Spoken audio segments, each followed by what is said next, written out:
Hello everyone.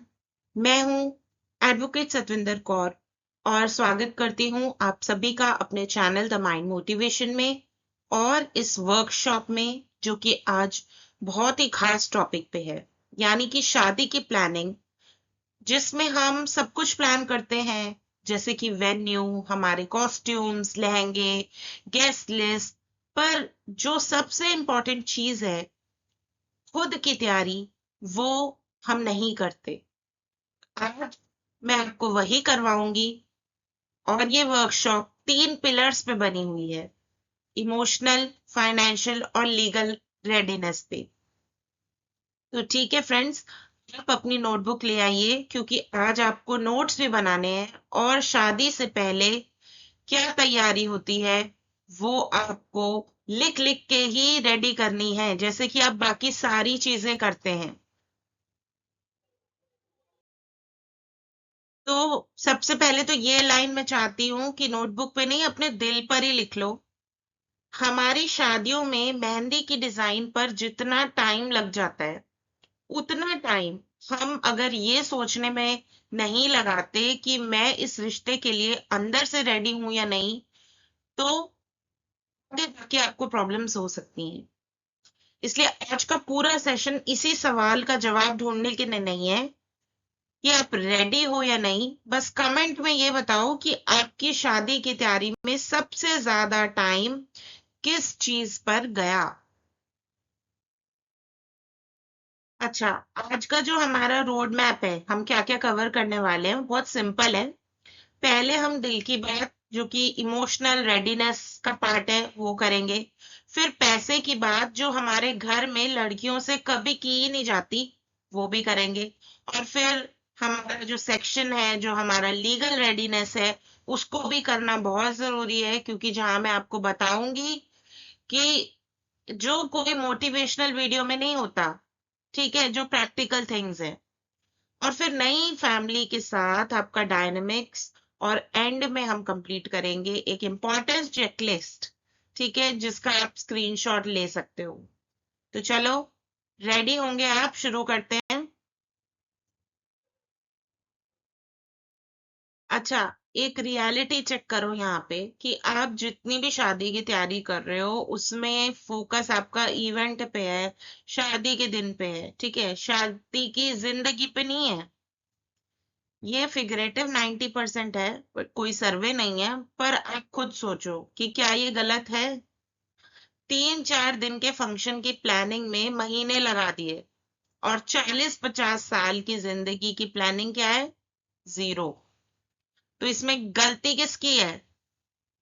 नहीं, हमें सिखाया ही नहीं गया। लेकिन आज से हम ये बदल रहे हैं और हमें लाइफ की प्लानिंग खुद बनानी पड़ेगी। इसीलिए मैं आपकी हेल्प कर रही हूँ। अच्छा, तैयारी के जो है ना 3 पिलर्स हैं, यहाँ पे मैंने मेंशन किए हैं, ठीक है, तीनों जरूरी हैं। और एक भी पिलर छूटना नहीं चाहिए, नहीं तो हमारा जो बेस है, जो हमारा फाउंडेशन है, वो बहुत ज्यादा वीक हो जाएगा। ठीक है, तो इन 3 पिलर्स को घर की फाउंडेशन समझो, ठीक है। इमोशनल पिलर बताएगा कि आप रिश्ते कैसे निभाओगी। फाइनेंशियल पिलर बताएगा कि मुश्किल वक्त में आप कितनी सिक्योर्ड हो। और लीगल पिलर, ठीक है, ये वो पिलर है जिसके बारे में हमें बताया ही नहीं जाता, क्योंकि हमारे इंडिया में कल्चर है ना, शुभ शुभ बोलो, ठीक है। तो उसमें क्या होता है, राइट्स की बात करना ही मतलब एक टैबू है। बट मैं तो एडवोकेट हूँ और एचआर प्रोफेशनल भी हूँ, और मैं आपको बताऊंगी कि नॉलेज कभी भी ना अपशगुन नहीं होता। नॉलेज जो होती है वो एक प्रोटेक्शन होता है। आज का सिनेरियो देखते हुए हर इंसान को शादी करने से पहले ये चीजें पता होनी चाहिए। अच्छा, तो ये वर्कशॉप है किसके लिए? है ना? तो ये उन लोगों के लिए है भाई, जिनकी शादी फिक्स हो गई है, ठीक है, जिनको अभी और रिश्ते देख रहे हैं, फिक्स करना चाहते हैं। बेटियों की अगर शादी फिक्स कर ली है, लहंगा देख रहे हो, तो थोड़ी नॉलेज भी दे दो, तो ये वर्कशॉप आपके लिए भी है। और जो लोग शादी कर चुके हैं, काफी चीजें हैं जो शादी के बाद भी सेट नहीं हो पा रही हैं, तो देर नहीं हुई है, आप देख सकते हो इस वीडियो को। और ये बहुत इंपॉर्टेंट है, इसको ज्यादा से ज्यादा शेयर भी करना। मैं अपनी पूरी नॉलेज और पूरा सब कुछ आपके साथ शेयर इसीलिए करती हूँ कि हेल्प हो सके ज्यादा से ज्यादा लोगों की। ठीक है, तो अगर आपकी शादी फिक्स हो गई है तो ये वीडियो आपके लिए सबसे अर्जेंट है। और अगर रिश्ते की बात चल रही है तो आप भी सबसे लकी हो, आपके पास तो टाइम है। और मम्मीज, आप तो सुन ही रही हो ना, बेटी को गोल्ड देना अच्छी बात है, पर ये नॉलेज देना उससे भी बड़ी सिक्योरिटी है। और मेरी मैरिड बहनें, टेंशन मत लो, आधी से ज्यादा चीजें आज भी हो सकती हैं। तो ये वीडियो अपनी किसी दोस्त को फॉरवर्ड करो जिसकी शादी होने वाली है और जिसको जरूरत है। आप सबको पता है आपके सर्कल में कौन कौन लोग हैं जिनको ये नॉलेज चाहिए। तो चलो शुरू करते हैं सबसे पहले पिलर से, ठीक है, जो कि है हमारा इमोशनल रेडीनेस। तो यहाँ पे मैं आपको पहले ही बता रही हूँ कि ये सेक्शन थोड़ा सा अनकंफर्टेबल होगा आप सबके लिए। ठीक है, क्योंकि यहाँ हम बाहर नहीं, अंदर देखने वाले हैं, हमारे अंदर क्या चल रहा है। ठीक है, हमारे अंदर अपने पैटर्न्स क्या हैं, हमारे अपने डर क्या हैं, हमारी अपनी एक्सपेक्टेशंस क्या हैं। ठीक है, बट आपको एक चीज याद रखनी है कि जो काम अभी अनकंफर्टेबल लग रहा है वो काम बाद में ना आपके कीमती आंसू बचाएगा। मैंने देखे हैं केसेस, ठीक है, इसलिए बता रही हूँ, बाद में रोने से अच्छा है, पछताने से अच्छा है अभी आपको कुछ चीजें जो अनकंफर्टेबल लग रही हैं उनको सुनो और उन पे वर्क करो।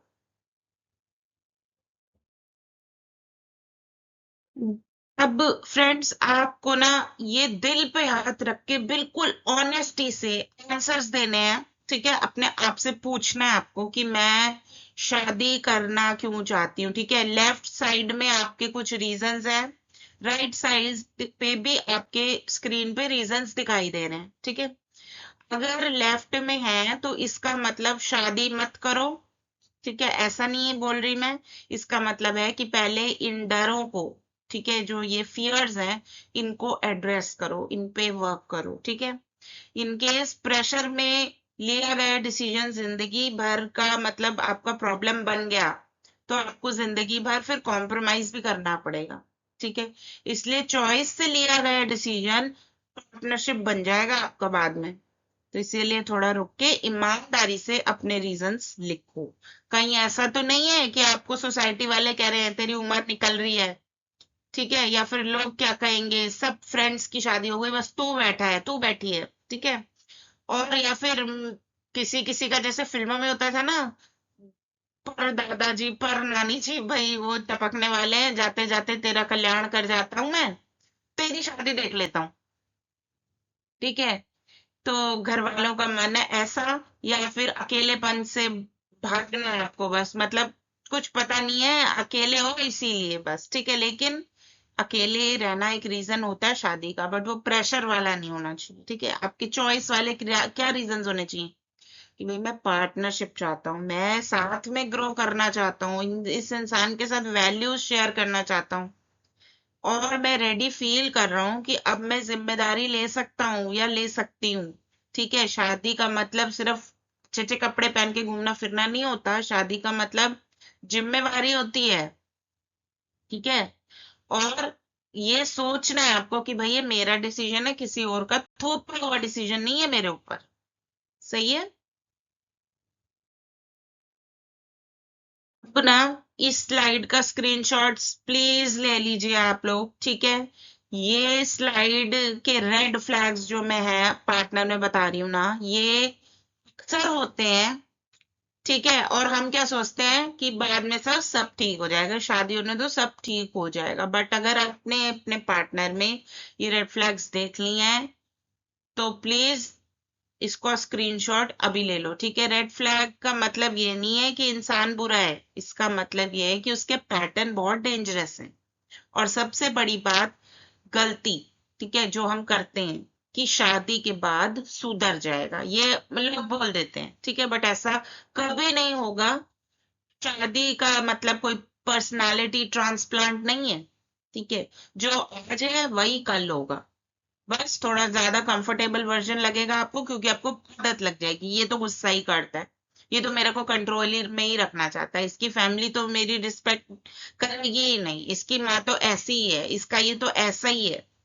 ठीक है, इसलिए आंखें अभी खोल लो मेहंदी लगाने से पहले।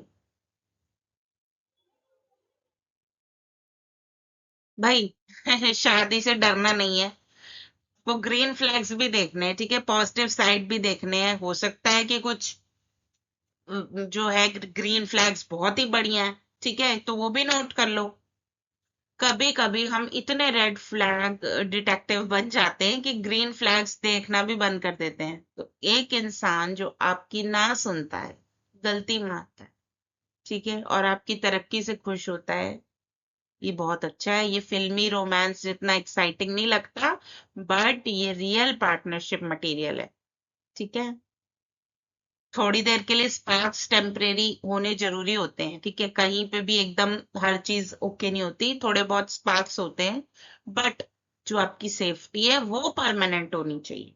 ठीक है, इसका मतलब क्या है कि कुछ जैसे स्क्रीन पे लिखे हैं मैंने कि अपनी गलती भी मान लेते हैं भाई। आपको आप अगर तरक्की कर रहे हो, आपको अच्छी जॉब मिल रही है, आपको और ज्यादा ग्रोथ मिल रही है, तो खुश होता है सामने वाला। ठीक है, तो मुश्किल बातें जो करता है, ठीक है, कम्युनिकेशन, हार्ड कम्युनिकेशन से बचता नहीं है, वो करता है, ठीक है ना, बात करता है पैसे की, फैमिली की, आपके साथ फ्यूचर की। ठीक है, और आपकी नो की रिस्पेक्ट करता है, ये नहीं कहता अरे तुमने ये नहीं खाना, ये नहीं खाना, क्यों नहीं खाना, हमारे यहाँ तो सब यही खाते हैं। यानी कि छोटी छोटी बातें, खाने से लेकर करियर तक की बातों में वो आपको रिस्पेक्ट देते हैं, तो वो बहुत ही अच्छा ग्रीन फ्लैग्स होते हैं। ठीक है, अच्छा, दूसरों को तो जज कर लिया, ठीक है, अब लेकिन खुद को तो जानते नहीं है कि हम क्या करेंगे। हमारी शादी होगी तो हमने कौन से तीर झंडे गाड़ देने हैं। ठीक है, थोड़ा सा मिरर टाइम है अभी, शीशे में देखने वाली बात है, ठीक है, कि हमें खुद के भी पैटर्न्स पहचानने हैं। ठीक है, हम क्या करते हैं? हम क्या लोगों को खुशी करते रहते हैं, पीपल प्लीजिंग करते रहते हैं? या फिर हमको डर लगता है कॉन्फ्लिक्ट से, बचते हैं हम कॉन्फ्लिक्ट से? हम्म?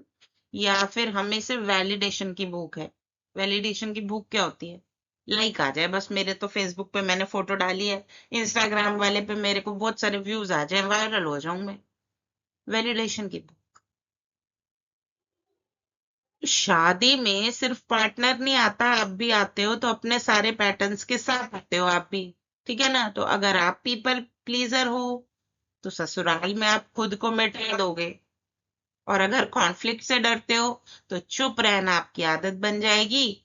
तो ये कोई जजमेंट नहीं है, ये अवेयरनेस है। ठीक है, और अगर ये बातें सुनकर कुछ अंदर फील हो रहा है ना, तो फिर मेरे heal your inner child workshop का लिंक भी है डिस्क्रिप्शन में, देख लेना।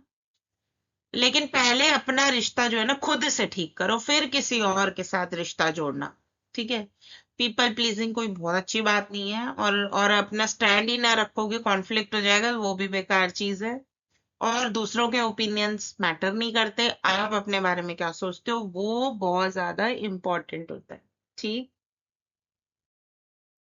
अच्छा, अगेन यहाँ पर ना हमें हमेशा बोला जाता है एडजस्ट करो, एडजस्ट करो, और आप क्या उसका एडजस्ट कर लेने का मतलब का सच का पता है आपको? है, हमें जो बचपन से एक मंत्र दिया गया है, एडजस्ट कर लेना बेटा।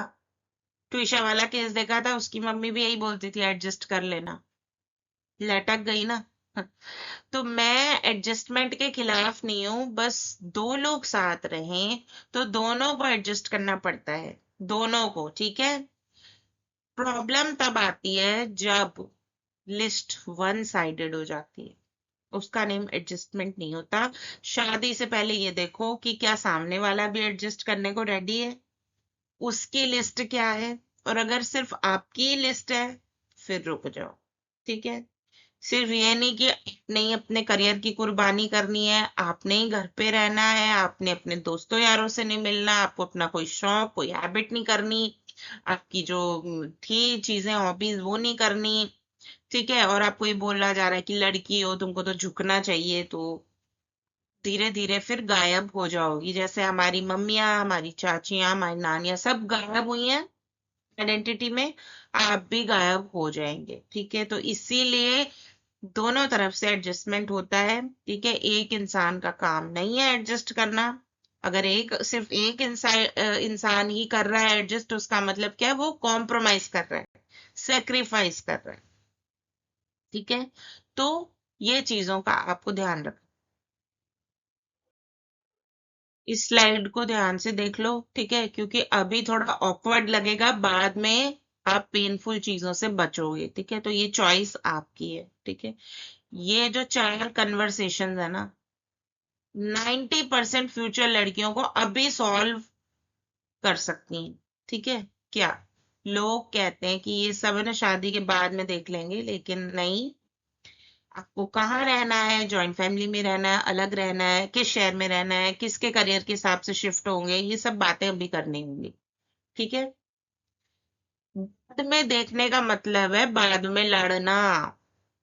ठीक है, फिर करियर का क्या प्लान है, क्या मैं काम करता रहूंगा या तुम भी काम करोगी, बच्चों के बाद कौन काम करेगा, बच्चे होंगे तो कौन संभालेगा, क्या करियर का ब्रेक लेना पड़ेगा।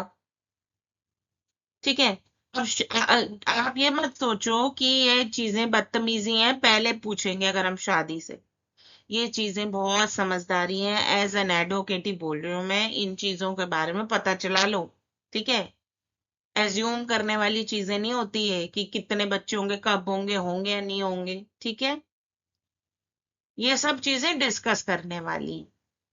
ठीक है, और फिर आपका रोल क्या होगा, खाली घर का काम आपको करना है, पैसे की मैनेजमेंट करनी है, किसके माँ बाप को कब देखना है, कौन क्या करेगा, कौन जिम्मेदारी कहाँ पे उठाएगा। ठीक है, ये सब चीजें आपको पूछनी है। और अगर सामने वाला इन सवालों से इरिटेट होता है, तो फिर आप समझ गए हो। ठीक है, कि वो भी एक जवाब दे रहा है आपको, है ना। आप फिर इतने पागल नहीं हो, आपको चीजें समझ में आएंगी। शादी का डिसीजन इतना बड़ा ले रहे हो, ठीक है, ये स्लाइड देखो आप लोग। ठीक है, अब क्या होता है ना कि एक पैटर्न होता है कि लड़ाई करता कैसे है सामने वाला। कॉन्फ्लिक्ट होता है तो कॉन्फ्लिक्ट का स्टाइल भी देखना बहुत जरूरी है। अब इंगेजमेंट पीरियड में तो थोड़ी बहुत छोटी मोटी डिसएग्रीमेंट हो गई। ठीक है, गुड। अब लेकिन देखो उसको वो रिएक्ट कैसे कर रहा है, क्या वो इश्यू पे बात कर रहा है या सीधा आपके कैरेक्टर पे बात कर रहा है। हम्म तुम तो ऐसे ही हो। क्या वो ठंडे होके कूल दिमाग से वापस आते हैं और मुद्दे पे बात करते हैं, या फिर बहुत दिनों तक मुंह फूला ही रहता है। जो इंसान छोटी लड़ाई में आपकी इज्जत रखता है वो बड़ी लड़ाई में भी रखेगा, ये याद रखना आप। ठीक है, लड़ाई में आप दोनों ही हो, किसी की माँ बहन शादी ये वो उल्टा सीधा कोई और बीच में ना आए, थर्ड पर्सन। वो हेल्दी फाइटिंग है। ठीक है, सल्यूशंस निकालना, ईगो नहीं रखना, ये हेल्दी फाइटिंग है। लेकिन टॉक्सिक क्या है, बस मैं जवाब देने के लिए सुनूंगा, वो है टॉक्सिक। ठीक है, कि मेरे को जीतना जरूरी है लेकिन रिश्ता बचे ना बचे। ठीक है, तो ये चीजें आपको समझनी बहुत इंपॉर्टेंट। यहाँ पे स्लाइड में थोड़ा पॉज करो और ईमानदारी से देखो। ठीक है, कि ये जो 5 पॉइंट्स लिखे हैं ना, इसमें से आपने कितने टिक किए हैं, 5 में 5, तो वाह, आप इमोशनली रेडी हो। 3 या 4 इसका मतलब होता है कि काम चल रहा है, और जो बचा है उस पे आपको फोकस करना है। ठीक है, और 2 या उससे कम तो पहले शादी की डेट से पहले इन चीजों की डेट फिक्स करो। ये कोई एग्जाम नहीं है, ठीक है, जिसमें फेल हो जाते हैं। ये बस एक मैप है जो बताता है कि आप अभी काम कितना करना है आपको। ठीक है, ईमानदारी से ये काम करो आप। मैं शादी चॉइस से कर रही हूँ, प्रेशर से नहीं। मैंने पार्टनर के साथ फ्यूचर की 4 बड़ी बातें कर ली हैं। मुझे अपन जो मैंने अभी समझाई है आपको, ठीक है। फिर मुझे अपने पैटर्न्स पता है और मैं उन पे काम कर रही हूँ, ये भी मैंने कवर कर लिया। मैंने रेड फ्लैग्स को सुधर जाएगा बोल के इग्नोर नहीं किया। और मैं अपनी आइडेंटिटी रखते हुए एडजस्ट करने को रेडी हूँ। ठीक है, ये स्लाइड आपके लिए बहुत इंपॉर्टेंट है।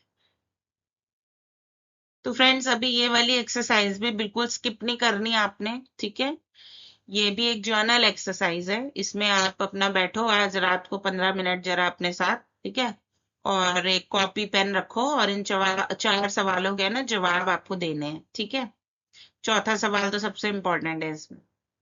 ठीक है, तो अगर चौथा देखो, अगर मेरी बेस्ट फ्रेंड मेरी जगह होती तो मैं उसे क्या एडवाइस देती, क्या कहती उसको, ये सोचना जरूर। ठीक है, क्योंकि हम अपने लिए जो बर्दाश्त कर लेते हैं अपनी बहन या अपने फ्रेंड के लिए कभी नहीं करते। वो क्लैरिटी जो दोस्त के लिए है वो अपने लिए भी लाओ। लिखो, फाड़ दो अगर चाहो, पर लिखो जरूर। लिखने से वो सच बाहर आएगा जो आप बोलना नहीं चाहते। ठीक है, और ये सब चीजें आपको लिखनी है कि आपके पार्टनर की कौन सी बातें परेशान कर रही हैं जो मैं बोल नहीं पा रही। मैं शादी के बाद अपनी कौन सी 3 चीजें कभी नहीं छोड़ना चाहती। ये सब चीजें, जो क्वेश्चंस हैं इनका जवाब आपको 15 मिनट निकाल के लिखना ही है। अब आती हूं मैं उस टॉपिक पे जिसपे जो है ना हमारे घर में लड़कियों वाली बात नहीं है, ऐसा माना नहीं जाता, और वो है पैसा। सुनो, पैसे की बात करना अनरोमांटिक नहीं है। अनरोमांटिक है शादी के 5 साल बाद पता चलना कि आपके नाम पे कुछ भी नहीं है। ये सेक्शन आपकी सिक्योरिटी सेक्शन है। ठीक है, इसलिए आपको ध्यान से सुनना है।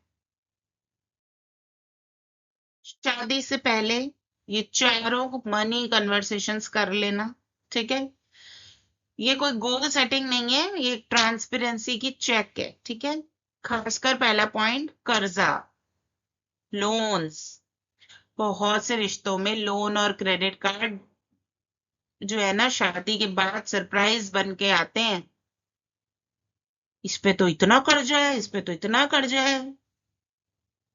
और चौथा पॉइंट तो मेरा फेवरेट है कि क्या आप अपने पेरेंट्स को फाइनेंशियली सपोर्ट कर सकोगी शादी के बाद।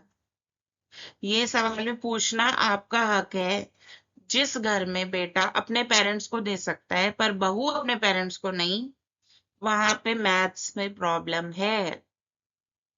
ठीक है, इसलिए चारों चीजें पूछना कि भाई तुम्हारे खर्चे करने की आदत कितनी है, तुम स्पेंड ही तो नहीं करते रहते।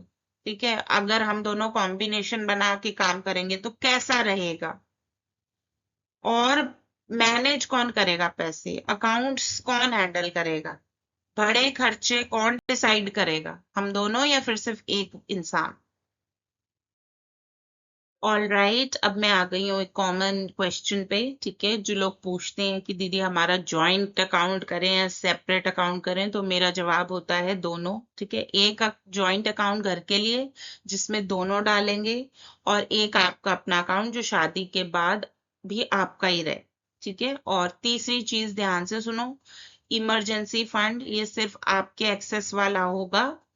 ये शक नहीं है, ये सीट बेल्ट की तरह यूज करना है आपको। ठीक है, कि इमरजेंसी फंड, भाई अगर मुझे कोई दिक्कत हो गई पर्सनल लेवल पे तो मैं वहां से ले सकती हूँ। ठीक है, आपको पता है कि गाड़ी में सीट बेल्ट क्यों लगाते हैं, कि एक्सीडेंट हो ही जाएगा इसलिए नहीं, सिर्फ सेफ्टी के लिए। ठीक है, कि कुछ हुआ तो हम बच जाएंगे, तो ये ध्यान में रखना है आपको। ऐसे आप अपने अकाउंट्स रखें। ठीक है, बाद में, ताकि कोई प्रॉब्लम आए ही ना। पता है फ्रेंड्स, ये एक मैं आपको ट्रू बात बता रही हूँ, आपकी सैलरी आपकी वॉइस होती है। मैं एचआर में 15 साल से हूँ, और मैंने करियर के में ब्रेक भी लिया, वापस आने वाली औरतों का स्ट्रगल बहुत करीब से देखा है। ठीक है, खुद का भी। ठीक है, जब हमारे पास अपने पैसे खुद के नहीं होते, अपनी सैलरी नहीं होती ना, तो हमारी कोई आवाज होती नहीं। इसलिए मैं ये नहीं कहूंगी कि जॉब कभी मत छोड़ो, मैं ये कहूंगी कि डिसीजन आपका होना चाहिए, और आपकी प्लानिंग होनी चाहिए कि भाई मैं इतना टाइम तक ब्रेक लूंगी, इतना करूंगी, और मैं ऐसे जॉब छोड़ूंगी या पकड़ूंगी। ठीक है, अगर कंटिन्यू करनी है तो शादी से पहले बोल दो क्लियरली, और अगर ब्रेक लेना है तो उसकी भी प्लानिंग करो, कितना लंबा वापस कैसे आना है कॉर्पोरेट में, और बीच में आपके अपने पैसे का इंतजाम क्या होगा। ये सब चीजें आपको पहले से सोचनी चाहिए। ठीक है।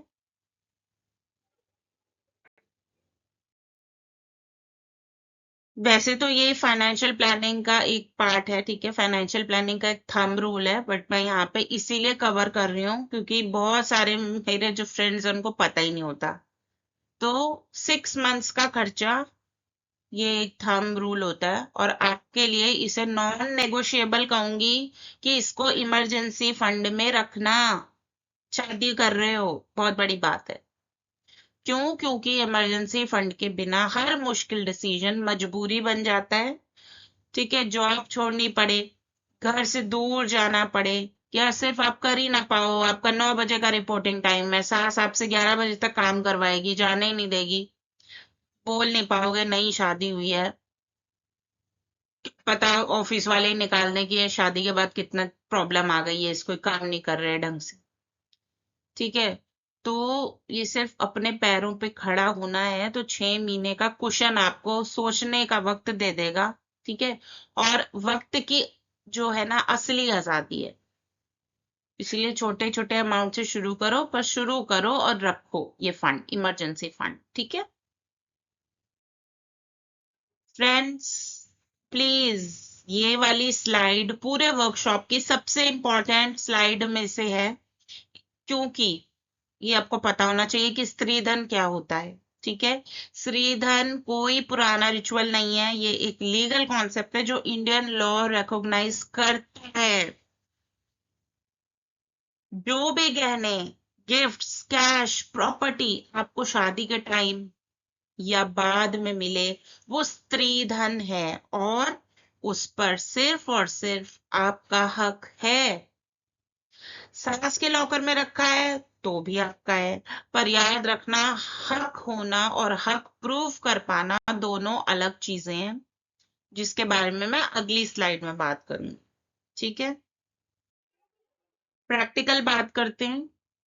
ठीक है, शादी के हफ्ते में सब बिजी होते हैं, पर ये 2 घंटे का काम जरूर करना। ठीक है, अपने सारे गहनों और बड़े गिफ्ट्स की फोटो ले लेना, बिल संभाल के रख लेना, और एक लिस्ट बनाना कि किसने क्या दिया है। ठीक है, अपने पर्सनल ईमेल पर मेल कर लेना, जिसकी वजह जिससे वो टाइम स्टैम्प बन जाएगा, और ये शक की निशानी नहीं है।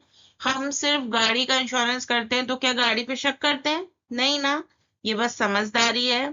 गॉड फॉरबिड कभी जरूरत पड़े तो ये रिकॉर्ड्स आपकी सबसे बड़ी ताकत होंगे। ठीक है, बिकॉज हमें ना पता ही नहीं होता कि हमें किसने क्या दिया, हमारे पेरेंट्स ने हमें क्या दिया, बहुत सारी चीजें होती हैं। ठीक है, तो ये लिस्ट बनानी है आपको फोटो के साथ, फिर बिल अपने नाम पे है या किसी और के नाम पे, ये भी देखना है, विटनेस भी मैटर करेंगे किसने क्या दिया। ठीक है, और फिर लॉकर अपने नाम पर होगा तो बेस्ट होगा, या फिर आप ससुराल में अगर किसी के नाम पे है तो आपको सब चीजें पता होनी चाहिए। ठीक है, नेक्स्ट मैं बात करूंगी कि भाई ट्रांसपेरेंसी शादी के खर्चों में बहुत जरूरी होनी चाहिए।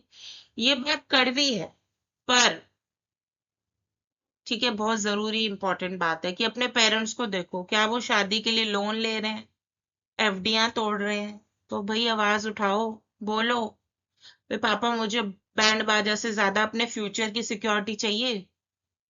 और दूसरी तरफ से अगर दहेज जैसी कोई डिमांड आ रही है, तो चाहे कितने भी प्यार से आई हो, वो रेड फ्लैग नहीं है, रेड अलार्म है। ठीक है, उस पे हम लीगल सेक्शन में थोड़ा सा बात कर लेंगे।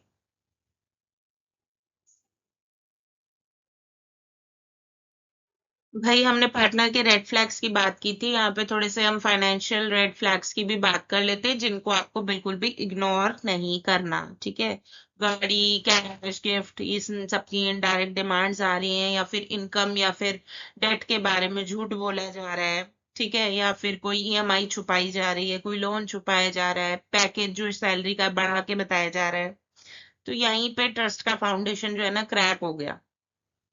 शादी के बाद सैलरी अकाउंट ज्वाइंट कर देना, ऐसा बोला जा रहा है आपको, दैट मीन्स आपकी सैलरी मांगी जा रही है। ठीक है, ये कोई केयर नहीं है, ये कंट्रोल है। और आपके पैसों के सवालों पर जो है ना गुस्सा हो रहे हैं। ठीक है, भाग रहे हैं, ट्रांसपेरेंसी नहीं दिखा रहे आपको। तो फिर अगर ये चार चीजें दिख रही हैं आपको, तो रुकना, सोचना और बात करना। पहला पॉइंट सबसे ज्यादा ट्रिकी होता है, क्योंकि आजकल दहेज गिफ्ट के नाम पे मांगा जा रहा है। हम तो कुछ नहीं मांग रहे, बस बेटा गाड़ी से आएगा तो अच्छा लगेगा, ऐसे बोल देते हैं ना। ये दहेज है, पैकेजिंग अलग है बस। और तीसरा पॉइंट सैलरी अकाउंट का कंट्रोल, ये आपकी कमाई पर पहला हक आपका होता है, ये याद रखना है आपको। और जो इंसान शादी से पहले ही आपके पैसे का हिसाब मांग रहा है, वो फिर बाद में क्या करेगा? तो इसलिए सोचो इन चीजों को, इन रेड फ्लैग्स को भी देखो। अगेन, ऑनेस्टी का टाइम आ गया है, टिक करने का टाइम। ये एक्सरसाइज जरूर कर लो भाई आप लोग, ठीक है। 5 में से कितने टिक किए हैं आपने? मैं रीड करती हूँ पॉइंट्स। हमने इनकम, डेट और खर्च की खुले बात कर ली है। मेरा अपने बैंक अकाउंट है अपना खुद का, और शादी के बाद भी रहेगा। मैंने इमरजेंसी फंड बनाना शुरू कर दिया है। मुझे स्त्रीधन का मतलब समझ में आ गया है। रिकॉर्ड का प्लान रेडी है। शादी के खर्च में कोई कर्जा या दहेज का प्रेशर नहीं है। ये सारे चेकलिस्ट आपको देखनी है, ठीक है। और अगर मेरा अपना अकाउंट वाले पॉइंट पे हेजिटेशन है, तो वहीं से शुरू करो। अकाउंट खोलने में 1 दिन लगता है, ठीक है। अगर स्त्रीधन वाला पॉइंट नया लग रहा है, तो पिछली 2 स्लाइड्स दोबारा देख लो। फाइनेंशियल रेडीनेस का मतलब अमीर होना नहीं है, बस इसका मतलब यह है कि आपको अपने पैसों की जानकारी है और अपना कंट्रोल आपके पास है, ठीक। छोटी सैलरी हो या बड़ी, ये दोनों चीजें आप ही की होनी चाहिए। और अब आता है वो सेक्शन भाई, जिसके लिए मुझे आपसे बात करनी है, ठीक है। क्योंकि ये मेरा लीगल बैकग्राउंड और एचआर एक्सपीरियंस दोनों का कॉम्बिनेशन है। बट यहाँ पे मैं डिस्क्लेमर पहले ही दे दूं कि मैं यहाँ पे जनरल अवेयरनेस दे रही हूँ। किसी स्पेसिफिक केस के लिए हमेशा आप अपने लॉयर से कंसल्ट करें। पर जो बेसिक्स हैं वो मैं बता रही हूँ, और वो हर लड़की को पता होने चाहिए, क्योंकि नॉलेज से बड़ी कोई सिक्योरिटी नहीं है। सबसे बेसिक और सबसे जरूरी स्टेप, मैरिज रजिस्ट्रेशन, ठीक है। जो होगा आपका लीगल प्रूफ कि आपकी शादी हो चुकी है। बाद में आपको स्पाउस का, आपको के साथ चीजें चाहिए होंगी, कुछ जॉइंट प्रॉपर्टीज, पासपोर्ट्स वगैरह। तो और फिर आपके राइट्स, आपके मेंटेनेंस वगैरह, इन सब चीजें भी इस मैरिज के रजिस्ट्रेशन पर ही टिकी हैं। और इसको कब करवाना है? एकदम शादी हो जाए तो उसी टाइम पे आप गवाहों के साथ, डॉक्यूमेंट्स के साथ, फ्रेश फ्रेश शादी के साथ ही इसको रजिस्टर करा लो, ठीक है। बहुत से घरों में सोच है कि फेरों से शादी हो गई, कागज की क्या जरूरत है ना। लेकिन रिलीजियस सेरेमनी आपकी शादी है, बिल्कुल मैं मानती हूँ। बट सरकार की नजर में तो भाई एविडेंस चाहिए होता है, और वो एविडेंस होता है प्रूफ, वो होगा आपका सर्टिफिकेट, ठीक है। क्योंकि पासपोर्ट बनवाना होगा, स्पाउस वीजा लेना होगा, या प्रॉपर्टी में नाम डलवाना होगा, गॉड फॉरबिड कभी राइट्स क्लेम करने पड़ गए, फिर हर जगह आपका मैरिज सर्टिफिकेट चाहिए होगा। तो शादी से के पहले महीने के अंदर अंदर ये काम करवाओ, ठीक है, जब गवाह और डॉक्यूमेंट सब इजीली अवेलेबल होते हैं, ठीक। अब आपके माइंड में ये भी सवाल आ रहा होगा कि रजिस्ट्रेशन कैसे होती है। हम्म तो बहुत सिंपल है, 4 स्टेप्स में होती है, ठीक है। डॉक्यूमेंट्स, एप्लीकेशन, गवाह और सर्टिफिकेट। हर स्टेट का प्रोसेस थोड़ा सा अलग होता है। महाराष्ट्र, दिल्ली, यूपी सब में ऑनलाइन ऑप्शंस भी आ गए हैं, ठीक है। अब एक काम करना है आपको कि अभी फोन उठाना है और अपने स्टेट का मैरिज रजिस्ट्रेशन प्रोसेस गूगल कर लेना, ठीक है। सिर्फ कैसे होता है जान लेना, आधा काम है। और ओरिजिनल सर्टिफिकेट की मिनिमम 4 to 5 अटेस्टेड कॉपीज बनवा के अलग अलग जगह रखना, क्योंकि कई बार तो सर्टिफिकेट ही गायब कर देते हैं। जब प्रूफ कर ले, जब प्रूफ कर ले तू मेरे साथ तेरा कोई रिश्ता है अभी, ऐसा भी होता है, ठीक है। और वो उन लड़कियों को तो मैं खासकर समझा रही हूँ जो बिना पेरेंट्स की मर्जी से शादी भी करती, ठीक है। तो 4-5 अलग अलग कॉपीज बनवाओ, एक मायके में रख दो, ठीक है, अलग अलग जगह पे रखो इन अटेस्टेड कॉपीज को।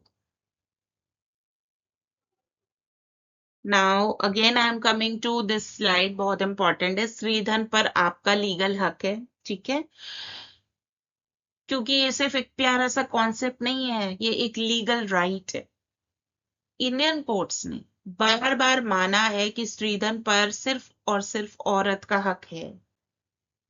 ससुराल वाले अगर संभाल के रख रहे हैं तो वो कस्टोडियन है, मालिक नहीं है।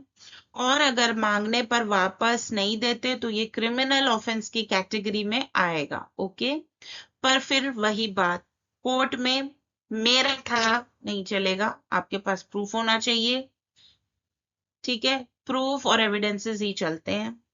इसलिए वो रिकॉर्ड्स वाली स्लाइड दोबारा देख लेना, स्पेसिफिक सिचुएशन हो तो लॉयर से मिल लिया, ठीक है।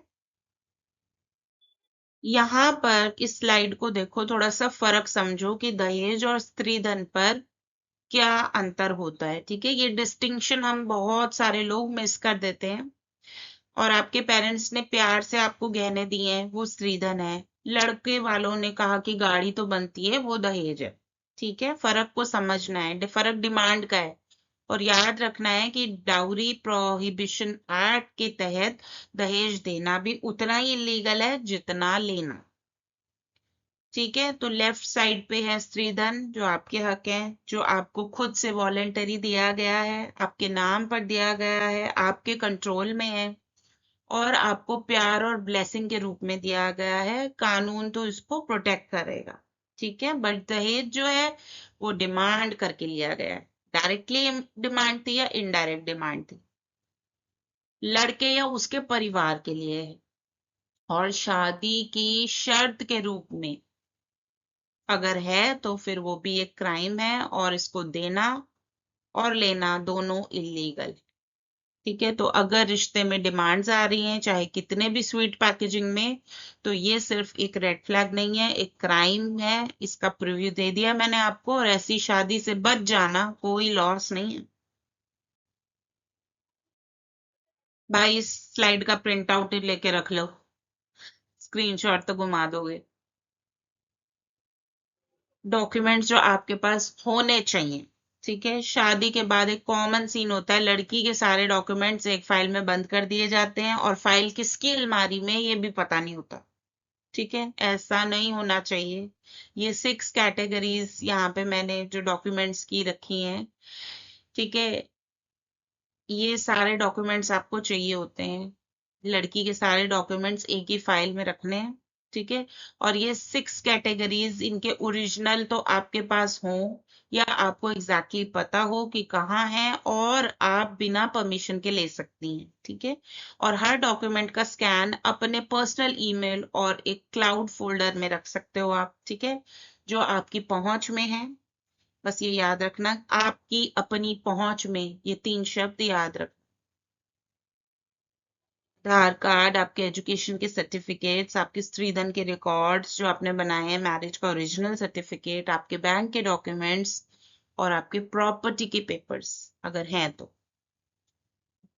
नाउ दिस स्लाइड, इसके बेसिक्स भी समझते हैं। प्रॉपर्टी और नॉमिनी, ये थोड़ी 4 बातें जो है गेम चेंजर हैं, ठीक है। एक, अगर मैं आपका पैसा, अगर किसी घर में आपका पैसा लग रहा है तो रजिस्ट्री में आपका नाम भी होना चाहिए। नाम से क्या फर्क पड़ता है, अगर कोई आपको ऐसे बोलता है तो भैया बहुत फर्क पड़ता है। 2 नॉमिनी, ठीक है। शादी के बाद अपने अकाउंट्स में नॉमिनी अपडेट करो, और हाँ ये भी देखो कि उनके अकाउंट्स में आपका नाम ऐड हुआ है या नहीं, है ना। कहते हैं भाई, मैंने देखा है क्लाइंट्स के, शादी हुई नहीं अगले दिन ही LIC में नॉमिनी चेंज करो, इधर नॉमिनी चेंज करो, उधर नॉमिनी चेंज करो, पति का नाम डालो। क्या पति ने आपका नाम डाला, ये भी पूछो। अपने नाम की छोटी सी इन्वेस्टमेंट शुरू कर लेना, थर्ड पॉइंट है ये, ठीक है। और चौथा, मेरी लीगल ट्रेनिंग की सबसे बड़ी सीख मैं आपको बताती हूँ, बिना पढ़े कुछ भी साइन मत करना, कभी मत करना, किसी के लिए भी मत करना, याद रखना, ठीक है।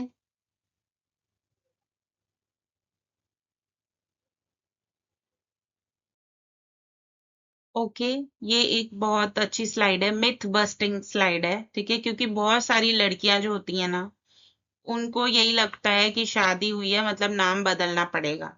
तो ऐसा बिल्कुल भी नहीं है। लीगली आप अपना मेडन नेम जिंदगी भर रख सकती हो। आपका पासपोर्ट, पैन, डिग्री सब कुछ वैलिड रहता है। अगर बदलना चाहती हो तो बिल्कुल बदलो, पर ये जान लो कि फिर हर डॉक्यूमेंट अपडेट करना पड़ेगा, जो कि बहुत सारे महीनों का काम है। ठीक है, मैं यहाँ पर एक प्रैक्टिकल टिप दे रही हूँ। डिग्री और प्रोफेशनल रिकॉर्ड्स में नेम कंटिन्यूटी करियर के लिए मैटर करती हैं। तो जो भी डिसीजन लो, इन्फॉर्म्ड लो, प्रेशर मत लो। ठीक है, 10th के सर्टिफिकेट में जो नाम है वो आपके करियर डिसीजन में काम आएगा। ठीक है, तो ये सब चीजें बहुत चीजें हैं जो आपको पता होनी चाहिए, इन्फॉर्मेशन इसका होना चाहिए। ठीक है, कि शादी के बाद सरनेम बदलना लीगली जरूरी नहीं है, और ये 100% आपकी पर्सनल चॉइस है। बदलना चाहते हो तो एक गजट नोटिफिकेशन दे के एफिडेविट का प्रोसेस करके फिर हर डॉक्यूमेंट में अपडेट कर लो। और नहीं तो फिर कोई बात नहीं, बैंक, पासपोर्ट ऑफिस या सरकार आपको फोर्स तो कर नहीं रही है, आप अपना मेडन नेम रखो। हाथ जोड़ के मैं दुआ करती हूँ कि ये स्लाइड आपके कभी भी काम ना आए। पर जैसे फायर एक्सटिंग्विशर घर में होता है, ये नंबर्स फोन में होने चाहिए। 181 महिला हेल्पलाइन नंबर है, 112 इमरजेंसी नंबर है। और ये जान लो, फ्री लीगल एड आपका राइट है। हर डिस्ट्रिक्ट में लीगल सर्विसेज अथॉरिटी हैं जो फ्री लॉयर देती हैं। पैसे की कमी भी इंसाफ के रास्ते में रुकावट बनती है, ऐसा होना नहीं चाहिए। इसलिए मैंने ये स्लाइड कवर कर दी कि लास्ट पॉइंट तो सबसे इम्पोर्टेंट है कि अगर कभी कुछ गलत लगे तो सबसे पहले अपने लोगों से बोलो और चुप मत रहो। ठीक है, चुप्पी किसी की भी सिक्योरिटी नहीं होती। प्रेन आप सुना होगा आपने हॉलीवुड मूवीज में, है ना। इंडिया में इसका लीगल सीन अलग है। कोर्ट्स जनरली प्रेनअप्स को स्ट्रिक्टली एनफोर्स नहीं करते। तो क्या ये यूजलेस है? नहीं। आ, क्योंकि प्रेनअप का असली वैल्यू डॉक्यूमेंट में नहीं, कन्वर्सेशन में है। जब आप शादी से पहले लिखित में क्लियर करते हो कि किसके पास क्या एसेट्स हैं, डेट्स हैं, एक्सपेक्टेशंस हैं, तो फिर आप अडल्ट की तरह रिश्ता शुरू करते हो। और स्पेसिफिक लीगल एडवाइस के लिए फैमिली लॉयर से मिलो, हर केस अलग होता है। ठीक है, एक कदम और, मायके में भी बैकअप। ठीक है, सिक्योरिटी का golden rule, single point of failure कभी मत रखो। मतलब सब कुछ एक ही घर में, एक ही अलमारी में, एक ही फोन में, ऐसा बिल्कुल मत करना। अपने सारे डॉक्यूमेंट्स इंपॉर्टेंट जो है, जो एक सेट मायके में रख लो, एक ट्रस्टेड इंसान के पास रखो, मम्मी पापा बहन भाई, जिसे पता हो कि आपके पेपर्स कहाँ हैं। और एक डिजिटल वॉल्ट भी रख सकते हो, जैसे गूगल ड्राइव फोल्डर, जो आपके ईमेल से ही खुलेगा सिर्फ। और फिर फोन खो जाए तो घर बदल जाए, कुछ भी हो जाए, आपकी जानकारी आपके साथ हमेशा रहती है। तो थोड़ा सा प्रेपरेशन करो।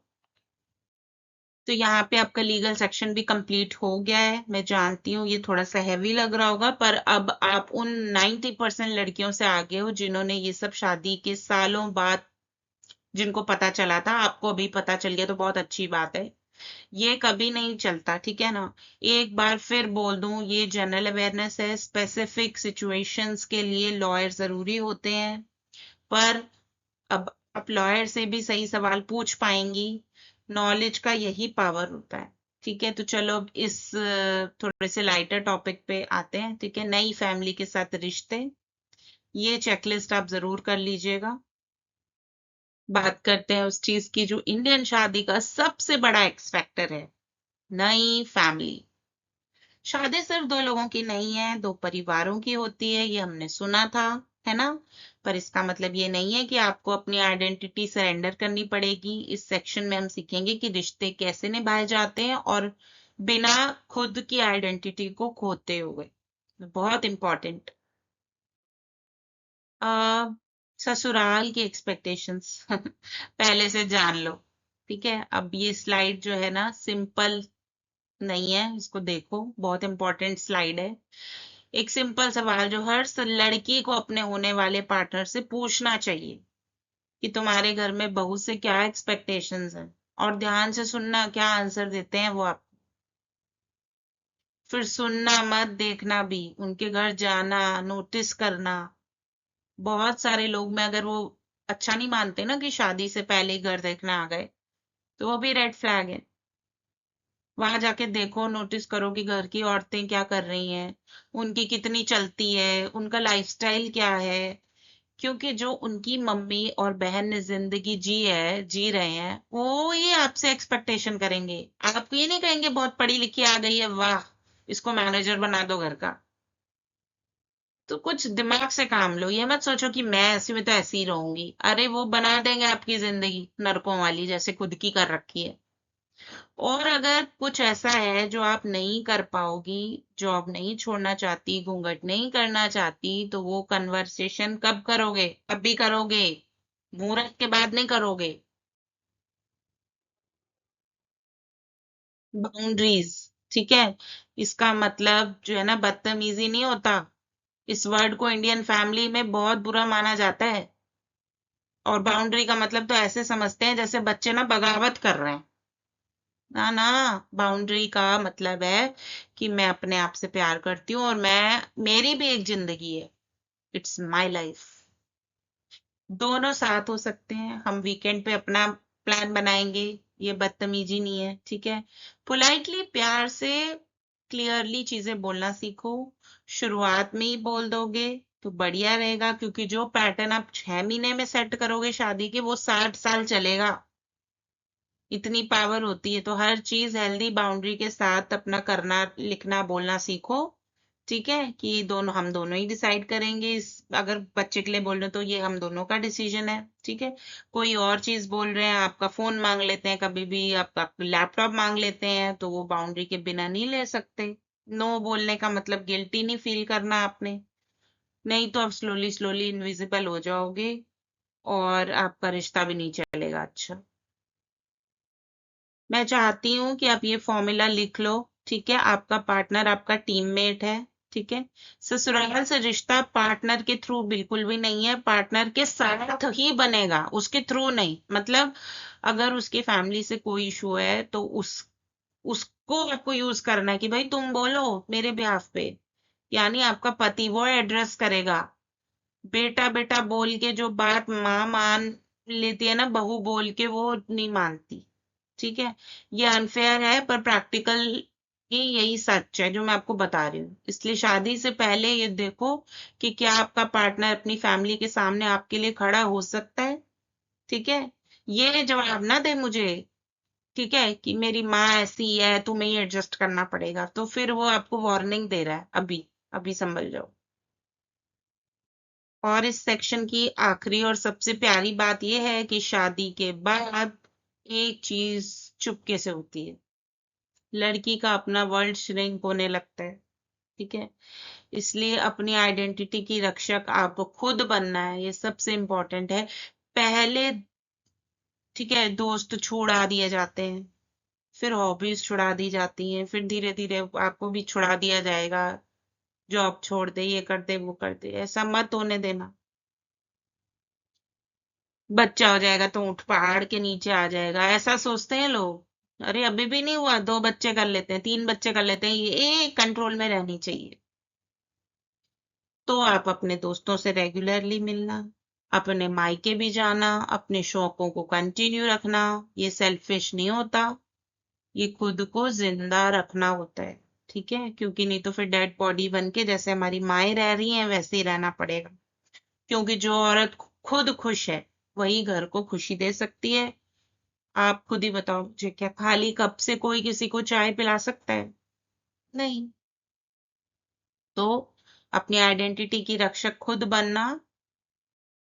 और अब वो घड़ी आ गई, मोमेंट आ गया जिसका इंतजार था। पूरे वर्कशॉप का निचोड़ यहाँ पे कंप्लीट चेकलिस्ट में होगा, ठीक है। अगली तीनों स्लाइड्स का स्क्रीनशॉट कर लेना।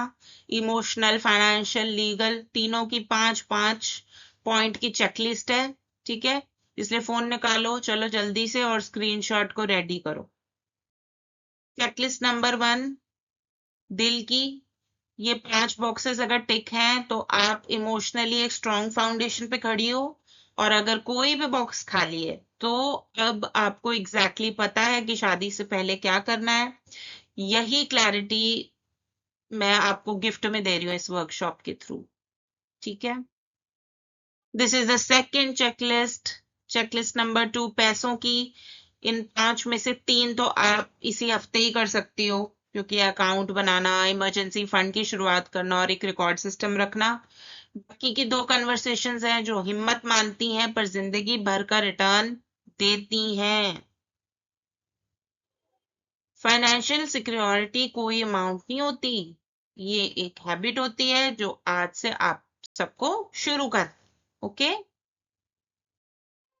और चेकलिस्ट नंबर 3 लीगल, ये वो चेकलिस्ट है जो आपको इस देश की 90% ब्राइड से अलग बनाएंगी, क्योंकि जानकारी ही असली जेवर है।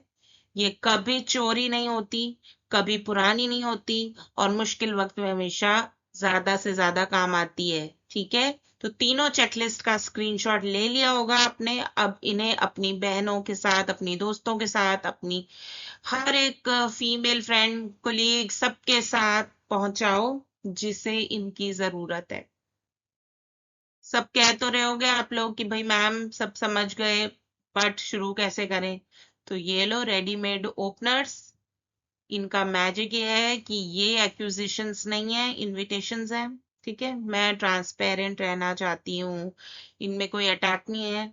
और एक प्रो टिप, ये बातें तब करो जब दोनों रिलैक्स्ड हो। ठीक है, आप अपने पार्टनर के साथ, आप किसी कॉफी डेट पे हो, वॉक पे हो, तो डेट पे जा रहे हो तो टेंशन के मोमेंट में मत करने लगना ये बातें। ठीक है, और सामने वाले का रिएक्शन भी आपको ध्यान से देखना है, तो खुद का माइंड बिल्कुल कूल रखना। प्रोवोक वो करेंगे, कुछ भी रेड फ्लैग बोलेंगे, आपको कूल रहना है, काम रहना है, समझदारी दिखानी है। ठीक है, और इन कन्वर्सेशंस को वेलकम करने वाला पार्टनर ही आपका सही में मैटर में ही ना, आपका सही में लाइफ पार्टनर का मटेरियल तो वही होगा।